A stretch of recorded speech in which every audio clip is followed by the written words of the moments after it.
أهلا بيكم. كلنا شفنا في الفترة الأخيرة الصور اللي كانت موجودة في مترو العباسية. بس الحقيقة في حاجة يعني بتحسسنا بالسعادة والفرحة، والمفروض يفخر بيها كل قبطي مصري أرثوذكسي.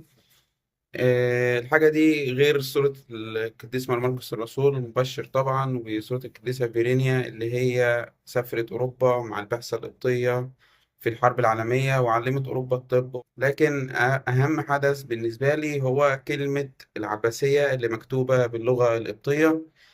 واللي ما يعرفش التاريخ هيبقى بالنسبة له دي حاجة عادية زيها زي الصور اللي موجودة، لكن اللي مش عادي إن اللغة القبطية اتحاربت كتير جدا في مصر، لدرجة إن بعض الحكام الفاطميين كانوا بيقطعوا ألسنة المتحدثين باللغة القبطية. اتحاربت كتير جدا اللغة القبطية والأدب القبطي.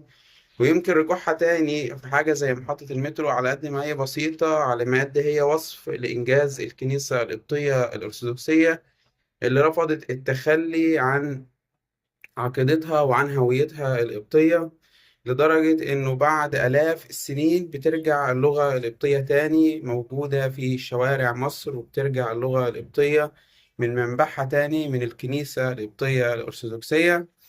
فأي حد بيدرس تاريخ أو قرأ في التاريخ هيعرف إنه لولا الكنيسة القبطية ما كانش هيبقى فيه حاجة اسمها لغة قبطية في مصر، ويمكن في العالم كمان.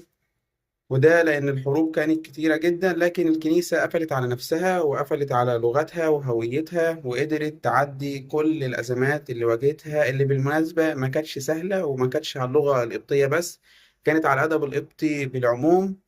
فأنا فرحان جدا أكتر بالكتابة القبطية اللي كتبت على جدران المحطة، وظهور اللغة القبطية في مصر تاني بعد ما تعرضت لكتير من القمع وكتير من التجاهل وكتير من المحاربات، أكتر من صور القديس مارماركوس الرسول والقديسة فيرينيا.